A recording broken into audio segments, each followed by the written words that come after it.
Hey, in this episode, we're going to talk about offer sequencing. It's day 3 of the One Funnel Away Challenge, and I want to just give an overview of what the assignment is for today and what I'm going to be working on, and then give you an update on how my assignment went yesterday. I'm still struggling a little bit with how do I present my homework and how I'm going through the exercises, because the exercises take me over an extended period of time. I don't just sit down, fill out the worksheet, and knock it out. I look at the challenge and watch the videos sometime during my morning when I can fit it into my schedule. And then through the course of the day, as I can fit the pieces into my schedule, I do the pieces of homework. So the first assignment involved quite a bit of research on the internet, which took me a couple hours, and nobody wants to watch that. That would be super boring, or listen to me talk about that. Then yesterday's, and I am going to share with you yesterday's, because yesterday's was really, really fun. And I knew it was going to be fun as soon as I saw this little guy and thought of the idea. I knew it was a no-brainer. Now, I'll share why it was a no-brainer. But let's talk today a little bit about offer sequencing, because I realized as I was doing yesterday's assignment, I did not follow any sequencing. And I know what the sequencing is. So I know today, as we're learning today's lesson, that I, as a fun example, did not follow my own knowing or my own knowledge of the way that you lay out your offers. I didn't lay it out in that format. I laid it out in just a kind of a random way, which it was successful, but I'm wondering if it would be, and I guarantee it would be more successful if I laid it out and I laid the offer out and presented the offer in the way that I'm going to learn about today. But since I didn't remember it and I didn't use it and I was just doing it for fun, this is my excuse for not doing it that way. Actually, I just forgot. But the sequencing method, I need to put my coffee down, is about you present your offer, the product, the thing that you're offering. In this case, it was the Pillsbury Doughboy. And then in the logical order, you provide bonuses that address people's false beliefs about your product or service. So I'll walk through what I did with the Pillsbury Doughboy. But in order to do that, what you do is you present your product or service, or the sexiest, most fun, amazing, exciting thing about what it is that you offer first. Even if it's the least expensive part of your offer or the least valuable part of your offer, you're always going to present that thing first.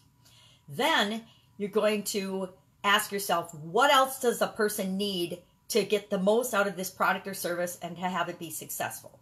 After that, you're going to think about what are their biggest objections or false beliefs or excuses for not wanting to get your product or service. And that's going to be about your product or service itself. So what about this little Pillsbury Doughboy is going to be the biggest challenge or excuse for people not wanting to get it? Well, maybe, and that's going to have something to do with the product itself. Or I call P for product, and I call this the pie method. And other people call it different things, but I think of it as pie. These are how I'm going to create a nice pie for my clients by coming up with 3 bonuses that go into my offer that address their 3 biggest objections or false beliefs or reasons that they wouldn't want to participate and take advantage of my product or service.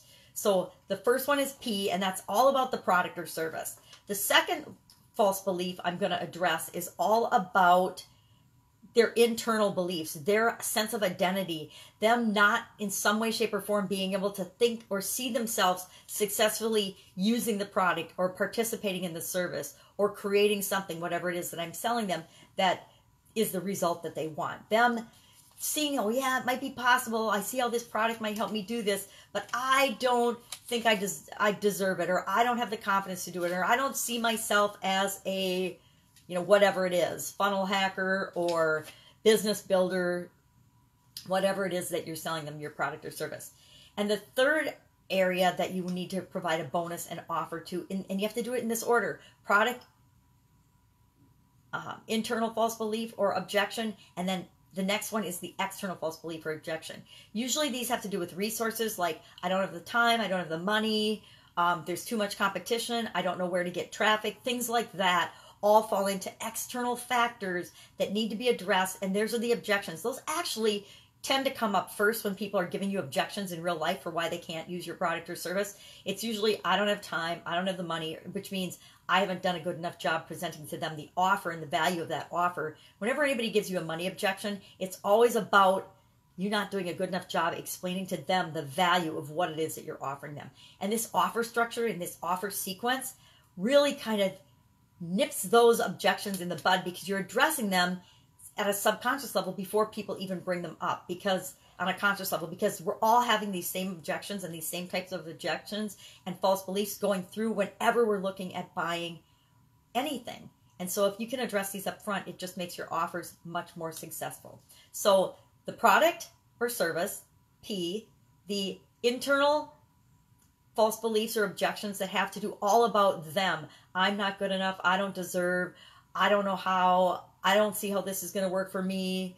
This might be too hard for me. I'm not smart enough. Any of those things are all internal. And then the external factors, anything outside of them that they think is a factor that would prevent them from getting the result that they want, is the external factors. And you need to address all of these in that order in your bonuses to make your offer spectacular and make it more appealing to your prospects. Because if your prospects don't have these questions answered in their mind, they will say no. A confused mind always says no.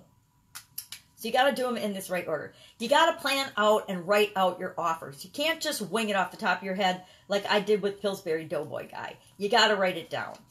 And you have to plan it out. And you have to think about what are their objections, what are their false beliefs, and what can you offer in conjunction with your main product to make it a no-brainer, irresistible offer for your prospects.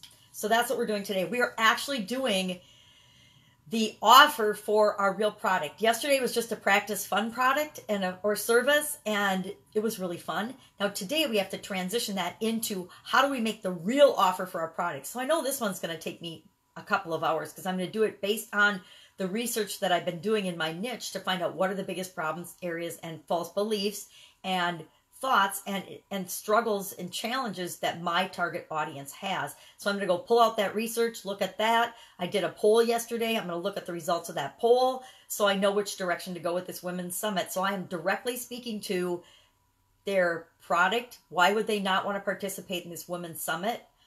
Why do they not believe that this is going to solve their problem in the area that I decide to address, or the areas?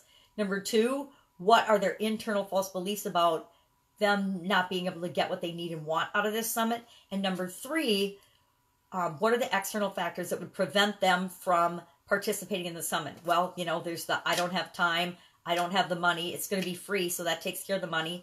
Time, you know, if it's important to you, you set the priority and you make the time for the parts of it that you need.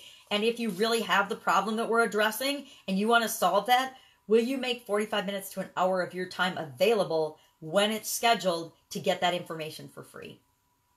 I will. I would. And would other people? Well, maybe not. Well, then it's obviously not that big a priority for them. But my offer's got to address those three things in terms of bonuses and then be a killer offer, irresistible. So I'm going to be working on my offer sequencing today. Now, I want to share with you yesterday's homework. Remember, I grabbed the Pillsbury Doughboy and he was going to be my offer. Now, I had a little bit of an unfair advantage because I knew who I was going to be selling him to. My ideal clients were my sisters and my mom. And this little guy, the Pillsbury Doughboy, has a very special meaning for our family and our family history. We used to tease my dad because when he was younger, and my dad passed away a few years ago, and that's part of why I know it has a special place in our hearts. We always called him the Poppin' Fresh Pillsbury Doughboy, and we would go up and we'd poke his tummy and we would say Poppin' Fresh and then get a big hug. And so there's a lot of love and emotion and connection with this little Pillsbury Doughboy boy for my sisters and my mom and myself. And so I knew I had a bit of an unfair advantage because I could make this guy irresistible to my family. Now, I knew they would just buy this guy in and of himself because of that emotional connection that we have.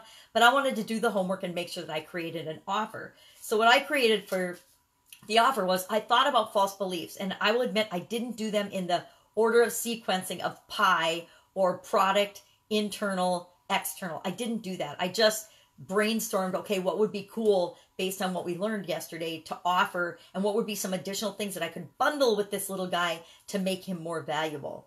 So I thought of some false beliefs. One was, I can't cook, or I don't know what to cook.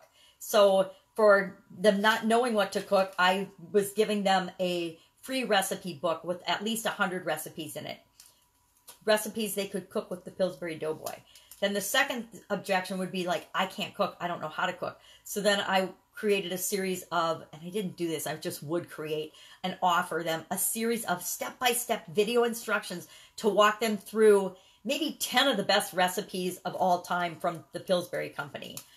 Then I created a contest around people sharing their stories and their experience with the Pillsbury Doughboy and the Pillsbury brand, because Pillsbury's been around for, gosh, I think over 100 years. So that means a lot of generations of people have been affected by the Pillsbury Doughboy, the Pillsbury brand, and the Pillsbury Company in a positive way. So we're going to run a contest to collect those people's stories, and they would eventually go into a book, probably a free ebook, then a real book, then a documentary or a film based on some of the best stories of interaction and family stories about the Pillsbury Doughboy. So I knew that this would tug on the heartstrings of my family, because we have such an emotional connection to the Pillsbury Doughboy, and my dad, who's, you know, recently, well, I guess 3 years isn't, almost 4 years, isn't really recently passed away, but passed away.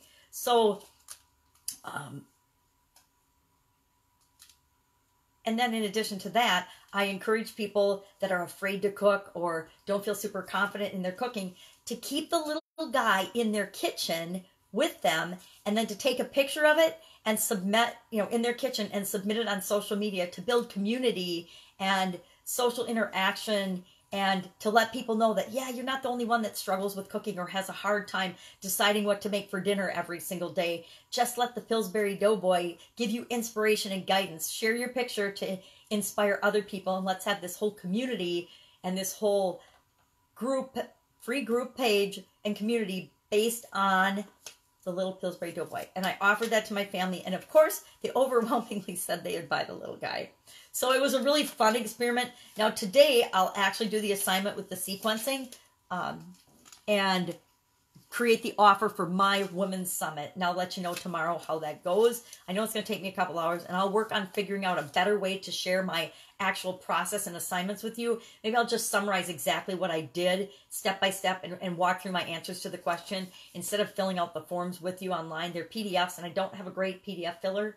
When my computer got wiped, they wiped my Adobe, and I just haven't reinstalled it. So it hasn't been a priority. I haven't needed it. I don't do a lot of PDF.